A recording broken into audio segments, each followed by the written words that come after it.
niya, masasabi natin na ilang segundo din yun na yung injector, yung unstoppable force, malaking kain sa oras yun.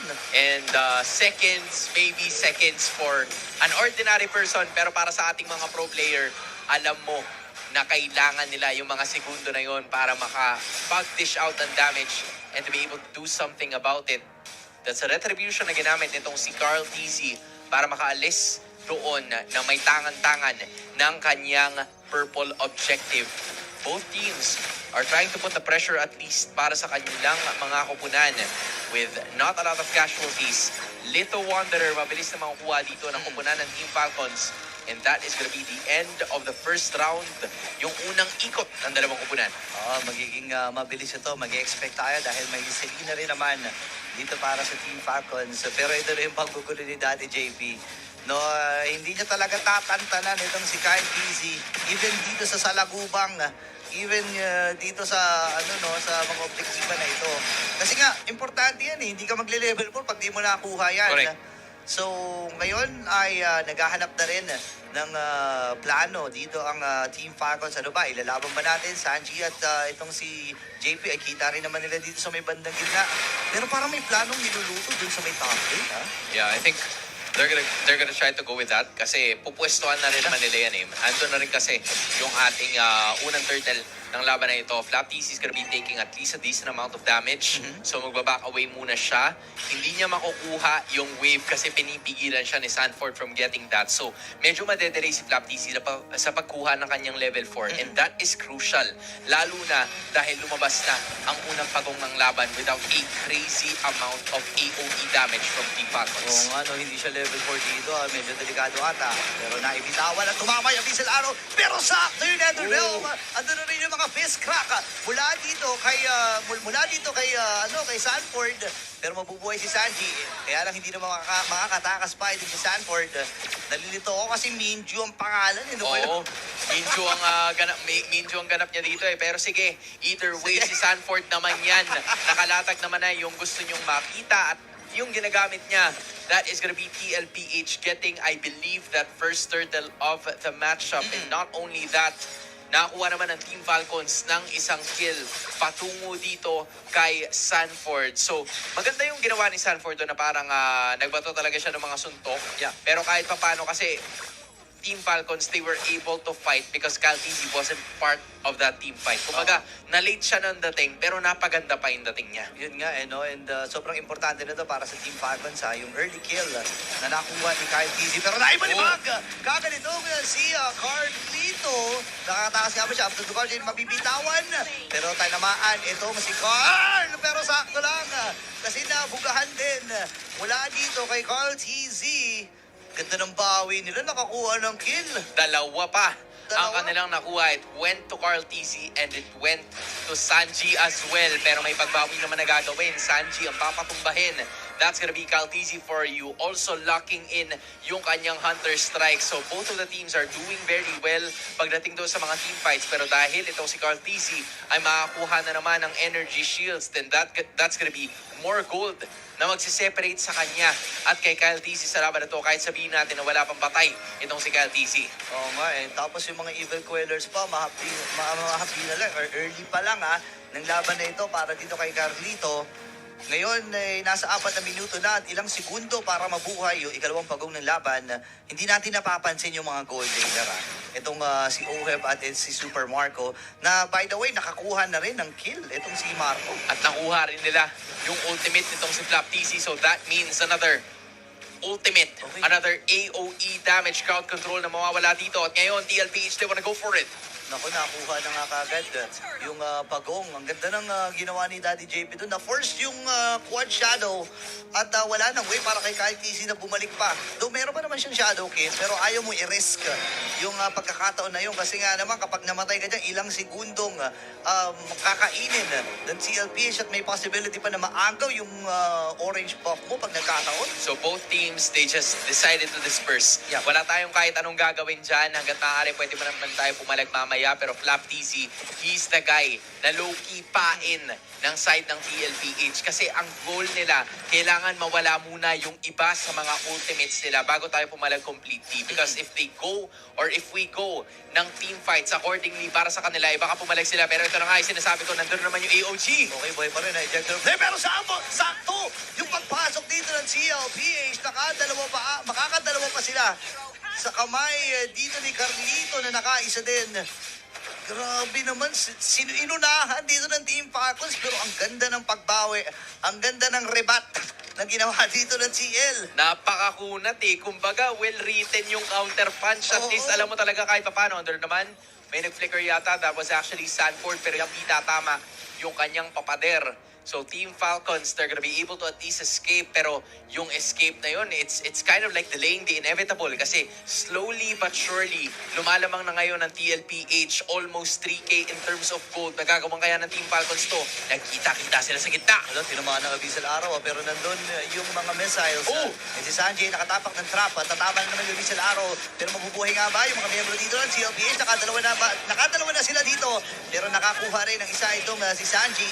Hahatak pa ba siya? Aray! Masakit yung puko. Uy! May sunog. Pagpagal mo. Yun, nakaligtas. Gumulong, nag-vertical, tumambling, lahat na ng pwede.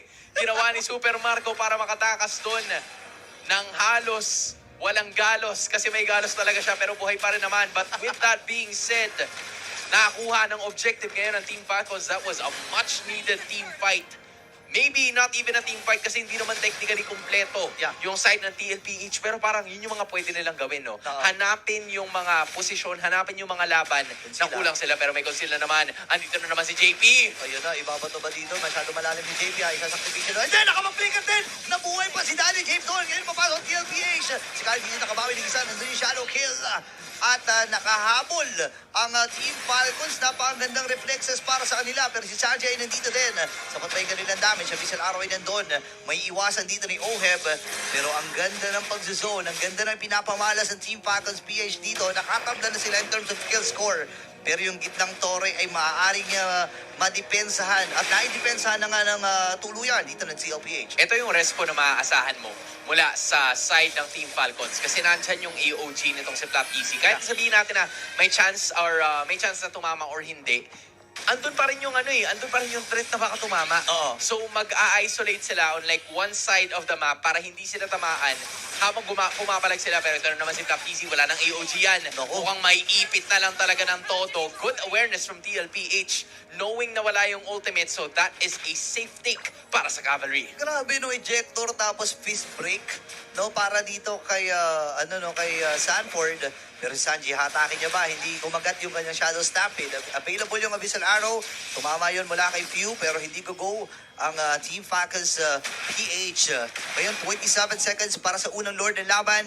Maaaring mag-reset dito. Maaaring mag-flow na rin ng mga wave ng magkabilang koponan. At dito na magkakatalo yan kung paano gaganda yung kanilang mga flow dito para makalamang sa unang Lord ng laban. Almost a tower taken out ng Team Falcons sa may batay taas, but TLPH got there just in time. 5 nandito ngayon sa mid lane. Ogwen, Flicker, and Tsunami Wave! Ayun na, nagamit na yung Tsunami Slam. Ngayon ay nabitawan na yung Peace Break and Peace Crack. Abyssal Arrow tumama ngayon. Nakakuha na kagad si Carl TZ dito. Pop yung immortality.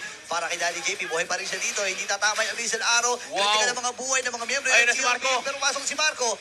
Guguba si Sanji. Hindi na available yung kanyang shot. Oy! Wait lang.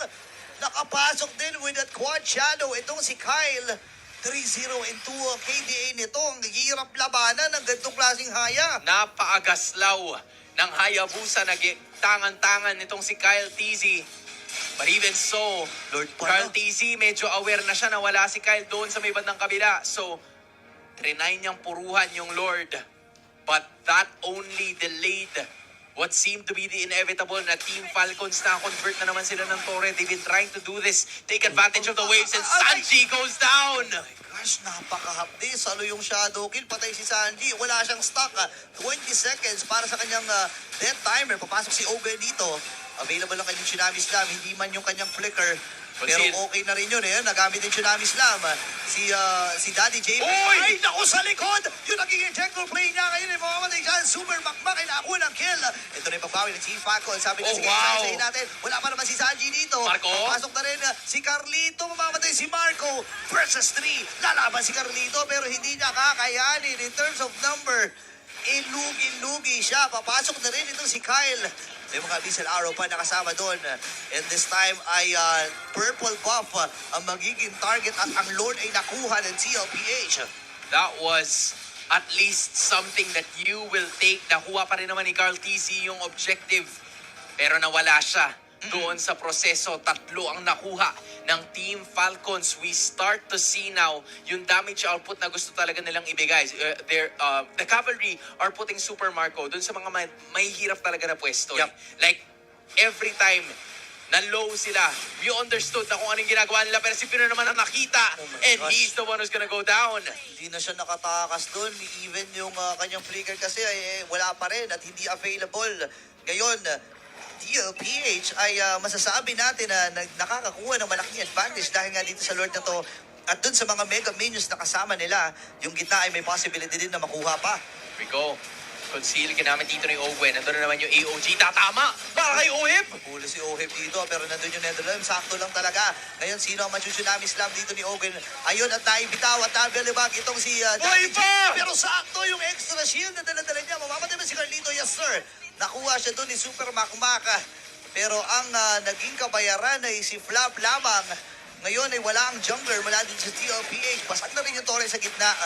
Napakatindi ng balikan ng sabihin natin ng aksyon at suntukan Kumbaga- ng magkabilang Titans na to. Kumbaga nagkakaputasan eh. Kahit na sabihin natin na kahit na, alam mo yun, nakakuha ng kill yung kabila, Yeah. may objective na conversion naman yung isa. So, you can't say na talo completely yung team fight na yun for either of the squads. Kasi kahit paano may nakukuha pa rin naman sila. Silipin nyo, all 12 ang ating kill score. Grabe. 600 lang ang diferensya ng gold ng dalawang teams na to. So, hindi ko masasabi na lamang yung TLPH kahit lamang sila ng 600 O eh. sige, sabihin na parehas lamang to. Parehas lamang eh. Basta parehas lamang tong dalawang kupunan na to. And ngayon, available na rin pala yung fleeting time para kay Owen. So, mas mabilis na Tsunami Slam ang ating i-expect. Remember, sa mga assist ay nare-reduce din yung, yung regeneration o yung cooldown yung kanyang ultimate. And di ba yung mga heal-heal na yun, consider na na-assist yun, no? Yun na nga eh. Ito na naman, yung injector play. Ito na naman at mamamata naman. Wala na ba? Kundi si Flap Oh my TC. gosh. Wala na rin siya nasabi. Wala na siya napindot. Wala na, hindi nakaatakbo. Dun si Flap TZ, tumba. Yung isa sa mga frontliners dito ng Team Falcons. Ngayon, ano magiging plano? Ejector play kagad. Wala dito kay Daddy J. no! Same with Pew na hindi nakapindot. Medyo shocked din siya dun sa nangyari na yun. Oh my gosh, grabe na yung nagiging pagiging agresibo dito ng TLPH, the liquid stampede.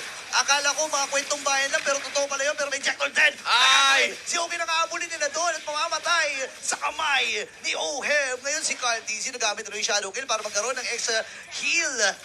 Pero namatay pa rin. TLPH, malayang kukunin itong Lord na ito. Pero sabi ni Flap, hindi kami papayag na malaya ito. Si Silip lamang. Itong si Flap, even si Super Makmak. Pero hindi nila mapipigilan ang pag-arangkada ng cavalry.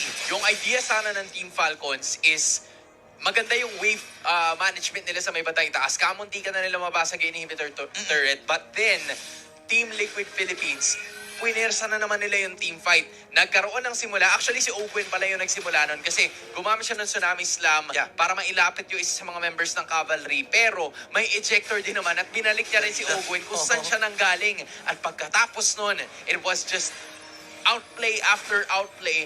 TLPH was able to take it down. Some risky plays for Team Falcons didn't go so well para sa kupunang ito. Okay, magiging mahirap ito. Again, kapag nakuha ng TLPH itong laban na ito, match point na sila. Mas magiging mahirap at madugo para sa Team Falcons na humabol at makabawi kasi kailangan nila ng 3 puntos para maitanghal na kampyonato dito sa ating qualifiers. Ngayon, Shadow Kill, napagsaluhan ng dalawang miyembro mula din sa TLPH pero lumaban na itong si Sanford. Hindi na mapipigil. Ay, wait lang, namatay din si Kyle TC. Bagsak yung Torre din sa bibad ng kita. Inhibitor na lang ang natitira. Ngayon, apat na tuga niya, walang tinamaan. Patay ata si Black TC. Naku, inilaban na lang niya. Nagamit na rin yung revitalize. Tumagal siya doon, pero hindi aabot para lang mailigtas ng Team Falcons. Grabe yung nagiging action ng TL. Yun, parang hindi pa tapos kasi Hindi gusto pa. nilang patumbahin talaga. Itong inhibitor, doon naman si JP! Ako nahuli si Kuya Pewton. Ako po. Grabe yung flicker and ejector play. Nalalapit ata ang katapusan. Ito na nga ba ang match point para sa TLPH? Ang dami nilang mga minions dito. Ang tanong, kakayanin ba ng clear wave mula sa Falcons? Oy! Namatay, pero wipe out para sa TLPH. Grabe, hindi na pinatawad kahit nasa loob ka ng bahay niyo, Super Makmak, hindi ka namin tatantanan. Hindi na talaga tinatalan. Sakto din yung ejector. At match point na ang